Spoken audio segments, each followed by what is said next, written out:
At Dad's retirement gala, in front of 200 lawyers and judges, he said, "Four of my kids made me proud. The fifth one must be the mailman's." The room exploded, everyone laughing at the janitor joke. I left, went home, and typed the email that ended their careers. "Hey Reddit, I, 28 male, just completely destroyed my entire family's legal careers because they spent years making me feel like garbage. Because if you're gonna mock your kid for dropping out of law school, maybe don't do it while he's mopping your office and learning all your industry secrets. Anyway, here's how I bought my dad's law firm, just to turn it into a yoga studio. Ever been the complete failure in a family of overachievers? That was me. Youngest of 5 kids in a family where lawyers weren't just respected, they were the only acceptable career choice. My dad ran his own law firm downtown. Not huge, maybe 40 lawyers, but to hear him talk about it, you'd think he was running the Supreme Court. Guy started from nothing in the 80s, built it up through pure grind, never took vacations, lived at the office, that whole deal. Mom was a federal judge, got appointed about 10 years ago, runs a tight courtroom. At home, though, everything was about appearances, about keeping up the family reputation. God forbid the neighbors find out one of her kids wasn't destined for law school. She had this way of making you feel small with just a look, like you'd personally offended the entire concept of justice by existing. My siblings all drank the Kool-Aid. James, the oldest, went to Harvard Law. Smart dude, I'll give him that. Now he does corporate mergers and acts like he's personally responsible for the economy. Married a lawyer too, because apparently that's the only acceptable dating pool. Patricia went to Yale because Harvard wasn't fancy enough. Does international trade law, flies to Asia twice a month. Can't have a conversation without mentioning her global clients or how she just got back from Hong Kong. She's got this annoying habit of throwing random foreign phrases into conversation, like we're all supposed to be impressed she knows how to say thank you in Mandarin. And there's Michael, who chose Stanford, became a prosecutor, handles major cases, never shuts up about his conviction rate, thinks he's Batman, but with a law degree. Then Ellen went to Columbia, does intellectual property, always name-dropping tech companies she works with, makes good money, but acts like she invented copyright law. She's the type who corrects people's grammar in casual conversation and thinks it makes her look smart instead of insufferable. Then there's me. Well, I'm the disappointment, the one who couldn't make it in law school, the family's favorite cautionary tale. They had my whole life mapped out before I could even spell litigation. Pre-law degree, ace the LSATs, prestigious law school, then joined Dad's firm. Rinse and repeat the family formula. They literally had my career path written on a timeline in Dad's study. I found it once when I was 16. Had my projected law school graduation date, when I'd make partner, even picked out which floor my office would be on. I actually tried. Got through 2 years of pre-law before accepting that I'd rather eat glass than spend my life reading contracts. Every case study felt like punishment. Constitutional law made me want to burn the Constitution. Torts class was basically legalized torture. The thought of doing this for 40 years made me physically sick. My breaking point came during a mock trial. Halfway through my opening statement, I just stopped, looked at the professor, looked at my classmates all taking it so seriously, and realized I couldn't do this anymore. These people were excited about defending environmental destruction. I walked out and never went back. So guess what? I dropped out. And man, they didn't take that well. The family meeting was exactly what you'd expect. Sunday dinner, everyone gathered around Mom's dining table. The good china was out, which should have been my first warning. That Wedgwood only came out for major announcements and formal occasions. Dad sat at the head of the table like he was about to sentence me to death row, which, honestly, wouldn't have been much worse than what he actually said. "You have 2 choices," he said, not even pretending to be understanding. "Go back to school or you're on your own." "Dad, I'm miserable," I tried explaining. "I don't want to be a lawyer. Maybe I could try computer science, or..." "We're not paying for you to waste time on computers," Mom cut in. That dismissive tone she used for defendants she'd already decided were guilty. This family has standards. The Morrison name means something in legal circles. My siblings jumped in like sharks smelling blood. James talked about wasting potential and how I was embarrassing the family legacy. Made some comparison to a Fortune 500 company he was advising about deadweight employees. "You know what we tell companies to do with underperforming assets? Cut them loose." Patricia brought up family reputation and how her international clients might think less of her if they knew her brother was a dropout. Actually used the phrase reputational risk. Said something about how, in Asian cultures, family shame affects business relationships. Ah yes, wouldn't want Hong Kong to find out your little brother eats cup noodles for dinner. What a tragedy Michael accused me of taking the easy way out, and gave this whole speech about how winners push through adversity. Coming from a guy who'd never experienced real adversity in his life. When the going gets tough, the tough get going. The weak quit. When I said I'd figure things out myself, Dad spelled out exactly what that meant. No tuition money, no rent help, no car insurance, nothing. Those student loans I already had, all mine now. The family credit card, canceled before I left the table. If you want to throw away your future, he said, you'll do it on your own dime. This family doesn't subsidize failure. And just like that, they cut me off that same week, canceled my cards, dropped me from the phone plan. I had about $50 to my name and 30 grand in debt. My checking account had $47.83, and I remember staring at that number like it was a countdown to disaster. I lost my apartment within a month. Landlord wasn't interested in payment plans or sob stories. Car got repoed 2 weeks later. Turns out Dad had been making those payments. My girlfriend bailed when she realized I was broke. Her exact words, I'm not dating a loser who can't even finish college. I have standards. Real supportive bunch all around. The only job I could land was a night janitor at a law firm. $12 an hour to clean offices. The irony practically wrote itself. First night on the job, I'm mopping the conference room, and there's a photo on the wall. Some bar association dinner.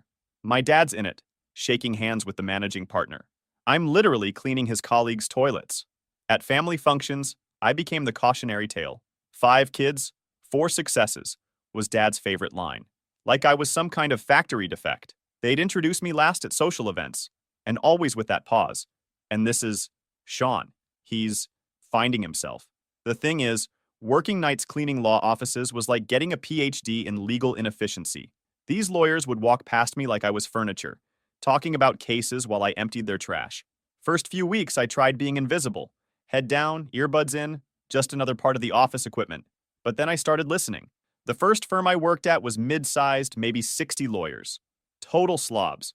Food containers everywhere, coffee stains on everything, confidential documents just lying around like confetti, half-eaten sandwiches in desk drawers, pizza boxes stacked in conference rooms, coffee cups growing their own ecosystems. These were supposed to be the elite professionals my family worshipped? I'd find confidential documents in recycling bins, merger agreements, settlement negotiations, internal memos about strategy. These hotshots making 6 figures couldn't even be bothered to use the shredder. Client lists left on printers, passwords written on post-it notes stuck to monitors, laptops left unlocked with sensitive files open. The sloppiness was staggering. That's when I started noticing how much everything sucked. These lawyers would stay till midnight just to find one case. They'd print out thousands of pages and highlight like 10 lines. Partners charging crazy money for the same boring work over and over. I watched this one associate spend 3 hours looking for something I found on Google in 5 minutes. Another guy pulled an all-nighter comparing 2 contracts that were basically the same document. The waste was insane. 3 lawyers sitting on a call just listening, all billing by the hour, charging clients for research that was literally just typing words into a search bar. Associates copy-pasting stuff from old contracts into new ones like it was 1995. Everything took forever, cost a fortune, and most of it was pointless busy work. One day, I found an old computer in the trash during my 3rd week. Some partner upgraded and just tossed their old desktop. Things still worked, just needed a new hard drive. Dragged it down to the dumpster area, then came back after my shift to grab it. Took it home, fixed it up, started teaching myself to code during breaks. Python first, then JavaScript, then deeper stuff. While they were billing hundreds per hour upstairs, I was learning actual useful skills in my roach-infested studio apartment. My coding setup was ghetto as hell. Laptop balanced on a cardboard box because I couldn't afford a desk. Old office chair I found on bulk trash day. Stealing Wi-Fi from the coffee shop next door because internet was a luxury I couldn't afford. I learned from YouTube tutorials and pirated textbooks, but every night after work, I'd code until my eyes burned. Sometimes I'd fall asleep at my makeshift desk, wake up with keyboard marks on my face, shower, and head straight back to work. The learning curve was brutal. First month was just trying to understand basic syntax. Spent a week debugging a calculator program that kept crashing because I forgot a semicolon. But unlike law school, this actually clicked. Code either worked or it didn't. No arguing about interpretations or precedents. Just pure logic. During that time, family dinners became monthly torture sessions. They'd invite me over, probably to feel better about cutting me off, or maybe just to have fresh material for their jokes. "How's the janitorial industry?" Patricia would ask. voice dripping with fake concern. She'd be wearing some designer outfit that cost more than my monthly rent, picking at her food like it wasn't good enough. Still cleaning up after real professionals, James would add, because apparently being cruel was genetic. He'd always make sure to mention whatever big deal he was working on, just to twist the knife. Actually just closed a $100 million acquisition, but hey, I'm sure mopping is fulfilling too. Dad never missed a chance. Maybe being around successful lawyers will motivate you to go back to school. Nothing like seeing what you're missing out on. When they found out I was learning programming, it got worse. Our janitor thinks he's going to be the next Steve Jobs, Dad announced at Thanksgiving. Can't finish college, but somehow he's going to revolutionize technology while scrubbing toilets. Maybe he'll invent an app for urinal cakes. The whole extended family there to witness my humiliation. Aunts, uncles, cousins, all successful professionals, all laughing at the family failure trying to code. Mom sighed like I'd joined a cult. You could have been in a courtroom. Instead, you're playing with computers between toilet cleanings. Maybe he can build an app for mop management, Ellen suggested, getting laughs from everyone. I hear there's good money in janitor startups, Michael added. Janitor tech. Has a nice ring to it. Through all this shit, I kept quiet. Let them laugh. Because I was already building something that would end their whole world. Every insult, every joke, every dismissive comment just added fuel to the fire. They thought they were motivating me to come crawling back to law school. Instead, they were motivating me to destroy everything they'd built. They had no idea what was coming. They'd mock my coding while I was literally building their replacement. Talk shit about my future while I was designing theirs. Every family dinner just made me code harder. But then I got fired after 6 months when they caught me reading case files someone left out. Wasn't stealing secrets, just curious about how these deals worked. But apparently literacy wasn't in my job description. Partner who fired me actually said, "We can't have janitors thinking they understand law." Perfect. Now I had even more time to code, and even more motivation to burn it all down. They even called security on me. They escorted me out like I was some kind of criminal. Made me leave my mop bucket and cart behind. Wouldn't even let me get my jacket from the break room. Just marched me to the exit while lawyers watched from their offices, probably thinking, good riddance to the uppity janitor. So there I was, standing on the sidewalk with nothing but my pride, my cardboard lunchbox, and about 1,000 new reasons to make sure they never laughed at me again. But at that point, I actually didn't give a shit anymore. I knew I could throw myself into whatever to achieve what I want. So I found another gig at a different firm. Same deal. Clean toilets, empty trash, learn everything possible about their weaknesses. But now I was smarter. Kept my head down, never got caught reading anything. Just observed, listened, and remembered everything.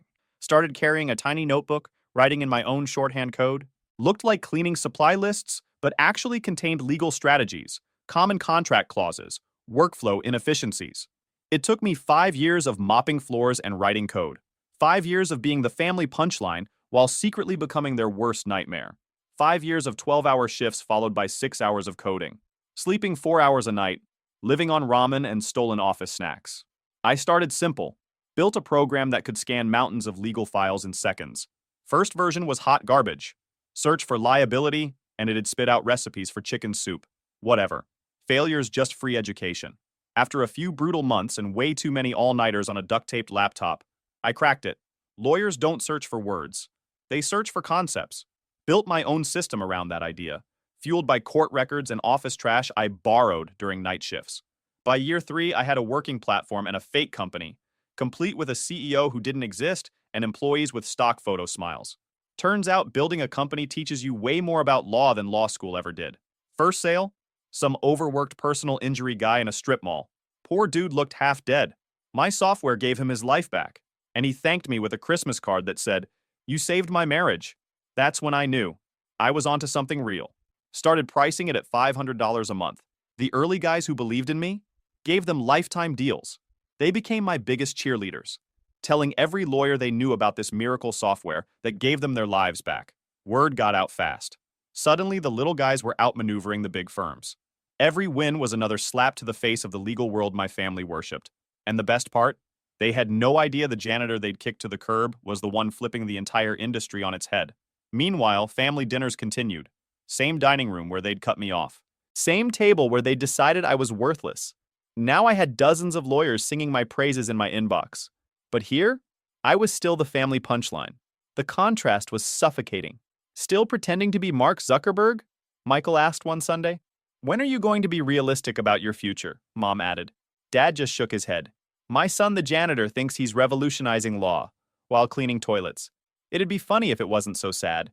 They had no idea I was already making six figures in licensing fees. That major firms were calling, begging for demos. That I owned 17 patents with more pending. My bank account had more zeros than theirs. But I still showed up in my beat-up Honda, still wore the same old clothes. Let them think I was pathetic. They thought my silence meant defeat. But really, I just didn't want to waste words on people who'd already decided who I was. You're awfully quiet tonight, Mom observed, like she was concerned. Everything okay with work? Yeah, fine, I said, passing the potatoes. He's probably tired from mopping, Ellen suggested. Physical labor is exhausting. At least he's consistent, Dad chimed in. Same job, same car, same situation. Some people just plateau early. But they didn't know that I won't stay silent all my life. While they mocked me at dinner, I was playing chess while they played checkers. Started buying assets through shell companies. The strategy was simple. Control everything they needed to function. Behind the scenes, I started stacking assets through shell companies. Quiet moves. Boring paperwork. The kind of stuff they thought only real professionals understood. One of the first wins is that I managed to buy the building where Dad's firm rented space. Nothing flashy, just a quiet little commercial LLC with a boring name nobody would notice. After that, picked up a couple more properties. Enough to make sure if a law firm needed an office downtown, odds were good they were paying rent to the janitor they used to laugh at. I kept things simple. No crazy shell games, no offshore nonsense. Just slow, boring real estate stacking while they weren't paying attention. Meanwhile, I bought out the cleaning company I used to work for. Now I had keys to every big law firm in the city and a front row seat to all the dysfunction. Lawyers would discuss million-dollar deals 5 feet away from me while I changed the trash, like I was furniture. By year 4, my legal platform was running half the firms in the state, including Dad's. They'd brag about some genius new software in meetings, and then mock my computer phase over family dinners like it was some sad little hobby. The irony could have powered a small city. And just when I thought the show couldn't get any better, the universe handed me front row seats. Dad's retirement party, the big one, fancy hotel, 200 guests, black tie mandatory, every judge he'd ever argued before, every partner he'd ever worked with, every client who'd made him rich. This was his victory lap. 40 years of grinding, all leading to this moment.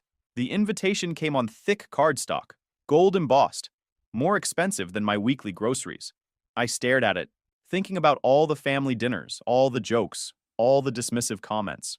Part of me didn't want to go, but I had to see this through, had to be there for his big moment, because I already knew it would be his last. I showed up in my only suit, the one I wore to funerals. Thought maybe he'd throw me a bone on his big night, share some wisdom, say something kind, acknowledge that I existed as something more than a disappointment. I thought maybe on this night of celebration, he'd find one nice thing to say about his youngest son. The ballroom was everything you'd expect. During cocktail hour, I overheard fragments of conversation. Bob's youngest? Oh, he's taken a different path. I heard he works in maintenance. Such a shame, with those genetics. 4 out of 5 isn't bad. At least he's employed. Maybe he's happy? Doubt it. Have you seen where he lives? Mom floated around the room in a designer gown. She saw me once, gave that pained smile she reserved for family embarrassments, then moved on to greet a Supreme Court clerk. When dinner ended, Dad took the microphone for his speech. Started with the usual platitudes, thanking his partners, praising Mom, talking about his journey from nothing to success. The American dream personified, at least in his telling. I've had an amazing career, he said. Built a successful practice, married a federal judge, raised 4 accomplished lawyers. He paused, surveying the room, making eye contact with each of my siblings, smile getting wider. People say you can't bat 1,000. 4 out of 5 children becoming lawyers isn't bad. Sometimes I wonder if we should get a DNA test for that 5th one. I couldn't believe what I was hearing. All I could hear was scattered laughter. Some people looking uncomfortable, but most chuckling along. But hey, someone has to clean up after lawyers, right? At least my youngest found his calling. With a mop! They laughed, hard. And I stood there like an idiot while my stomach twisted into a knot so tight it could have anchored a battleship. My siblings were dying. James was slapping the table. Michael gave a standing ovation.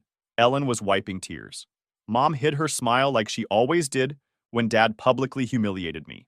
200 successful people laughing at the janitor, the failed son, the family shame. The one who couldn't cut it. The one who chose mops over motions. I looked around that room, memorized every laughing face, every partner who'd walked past me like I was furniture, every judge who'd dismissed me as nobody, every client who'd treated me like dirt, all of them cackling at Dad's killer punchline. That was it. I left without a word. Just quietly slipped out while they were still laughing.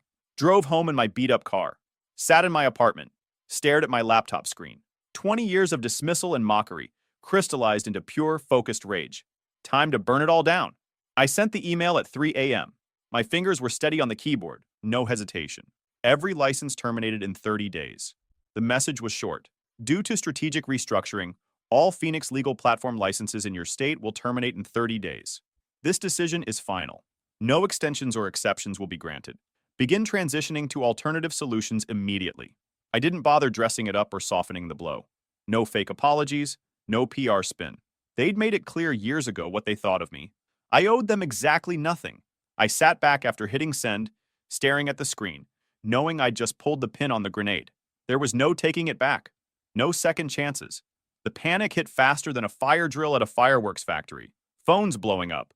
Lawyers running around like their ties were on fire. And me? I was chilling on my couch eating gas station nachos. My phone started ringing by 3:15 a.m. First the night associates still at their desks. Then partners on the East Coast starting their day. By 6 a.m. it was chaos. Emails flooded in. Confusion, threats, pleas, offers to pay more. Law firms suddenly realizing they'd built their entire practice around my platform. Without it, they were basically working with stone tablets. Like taking away Google and making everyone use card catalogs. Dad's firm had their biggest deal ever lined up. His retirement crown jewel, some massive merger worth 9 figures. The kind of deal that makes careers, gets names on buildings. They'd been prepping for months. Everything coordinated through my platform. Without it, they missed critical deadlines within the first week. Documents couldn't be processed fast enough. Research that took minutes now took days. The deal started falling apart by day 10. Dad's team couldn't process documents fast enough. The other side smelled blood and went for the kill. By day 15, his biggest client walked. 40 years of reputation, gone in 2 weeks. Then my siblings crashed and burned right alongside him. The golden children who'd made me feel worthless for years suddenly couldn't do their jobs. Missing deadlines, botching filings, losing cases to lawyers who made half their salary. My phone lit up with messages from their colleagues, all variations of, "What the hell is happening to the Morrisons?" Harvard boy missed a deadline that first-year associates don't miss. Miss International showed up to meetings at the wrong time. The star prosecutor started losing to public defenders. The patent queen filed documents that infringed on existing patents. Rookie shit that cost millions.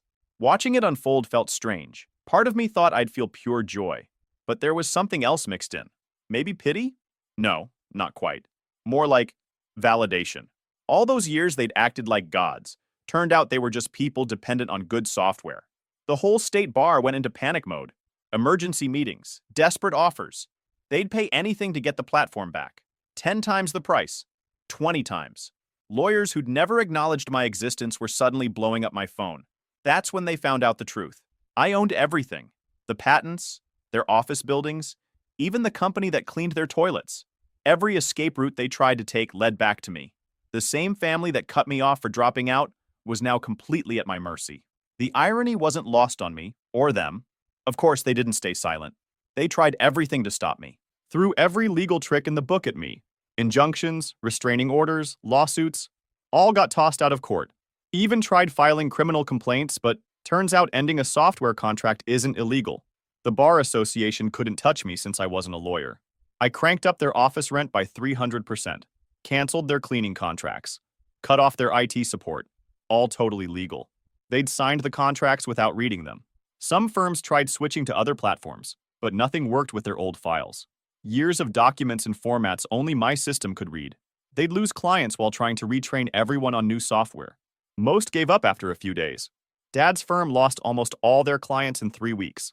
Big corporations don't stick around when you can't meet deadlines. His partners started bailing like rats from a sinking ship. 40 years of building that firm, and I destroyed it in less than a month after his retirement. The state bar tried organizing a boycott against my company. Cute.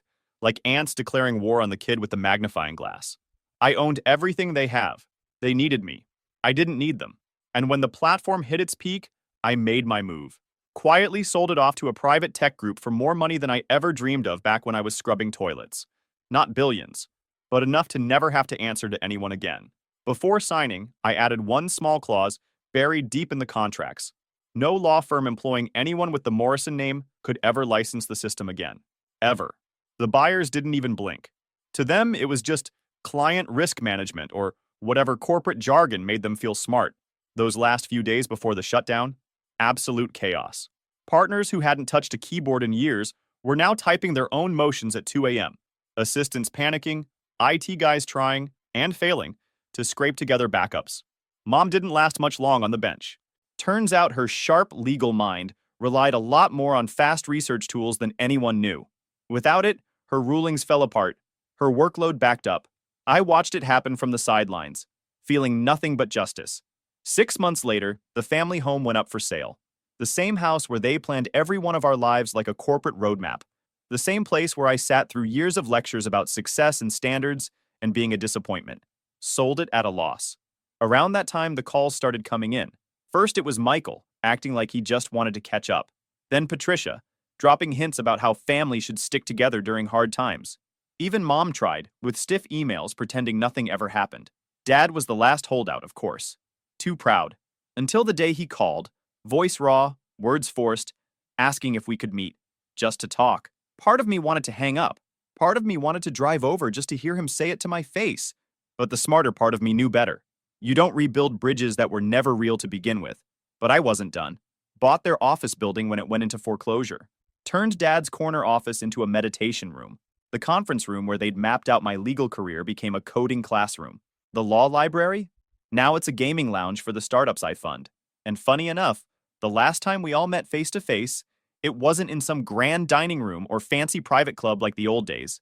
Nope, we were packed into a noisy chain restaurant. Nobody could afford Mom's usual fancy places. Dad looked like he'd aged 20 years. Mom kept fidgeting with her off-the-rack clothes. My siblings just sat there, shell-shocked. Why? Dad finally asked. We're family. Family? I said, grinning so wide it hurt.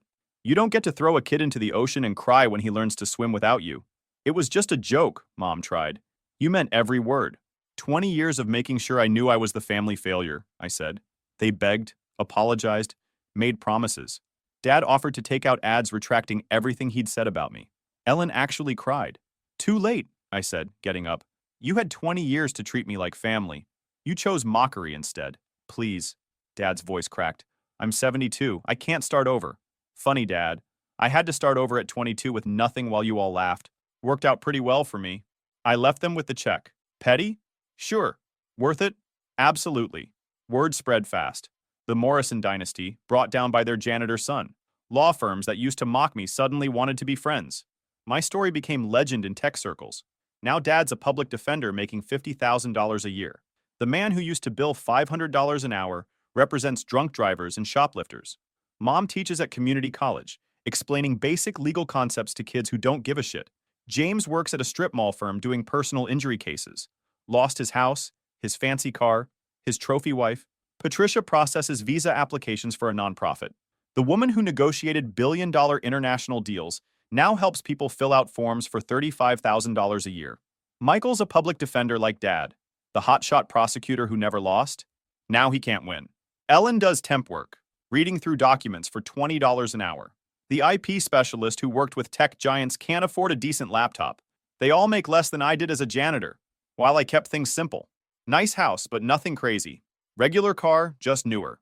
Donated hundreds of millions to help kids escape family pressure, fund coding boot camps, support people choosing their own paths. My cleaning company still runs, but differently.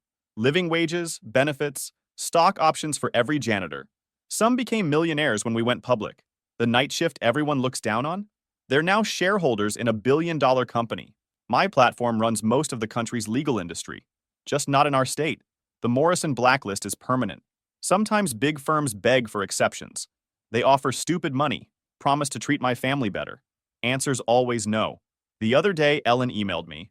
I'm sorry, you were right about everything. I deleted it without responding. Some bridges you don't rebuild. Dad also tried reaching out through a friend, wanted to talk, find closure, mentioned health issues, not having many years left. Same man who cut me off without blinking now wants mercy he never showed. I sent back 2 words. No thanks. The thing is, this wasn't about revenge. It was about respect, about being seen as a person instead of a disappointment, about proving there's more than one path to success. 5 kids in the Morrison family. 4 followed the script, became exactly what their parents wanted. 1 made his own way, built something revolutionary, changed an entire industry. Guess which one actually succeeded? My nieces and nephews sometimes ask for advice about standing up to family pressure. I tell them, your life, your choice. Don't let anyone else's vision limit you. The Morrison name still means something in legal circles. Just not what it used to. Now it's a warning. Be careful who you mock. The person you dismiss today might own your tomorrow. Sometimes I code late at night, just like the old days. Not because I have to, because I love it. The same passion they tried to kill, the same dreams they mocked. Turns out those dreams led everywhere. Dad's retirement speech still echoes. Someone has to clean up after lawyers, right? He was more right than he knew. I cleaned up their entire profession, just not with a mop. 5 kids, 4 lawyers, 1 millionaire. The lawyers can't make rent. The billionaire's changing the world. Not bad for a dropout with a mop bucket and a dream. But now I'm happy. Actually happy. Found my purpose, built something meaningful, helped thousands find their own paths. While they chased prestige and money, I chased passion and impact. Funny how that works out. They wanted me to be like them. Thank God I chose to be myself instead. The janitor who cleaned up after lawyers, the dropout who revolutionized an industry, the failure who succeeded beyond measure, the disappointment who exceeded every expectation. Sometimes the best revenge isn't revenge at all. It's living well and letting success speak for itself. 5 kids in the Morrison family tree. Only 1 grew tall enough to see beyond it. That's all that matters in the end. Did you enjoy my story? What a journey it has been. I truly wonder, what would you have done if you were in my shoes? Would you have chosen silence to keep the peace, or would you have done what I did to reclaim your dignity? Let's meet in the comments below. I'm so curious to hear your thoughts. I'm reading every single one. Which city are you listening from tonight? If my story resonated with you, you can support me and help me bring more stories like this to the world by sending a super thanks. Your sweet support means the world to me and allows me to continue this journey with all of you. On the screen now, you can see 2 new life stories that I highly recommend you watch next. There are so many more on my channel, each with its own lessons and triumphs. Don't forget to subscribe and click the notification bell so you never miss a new chapter. Thank you for being here with me. Until the next story, with love and respect.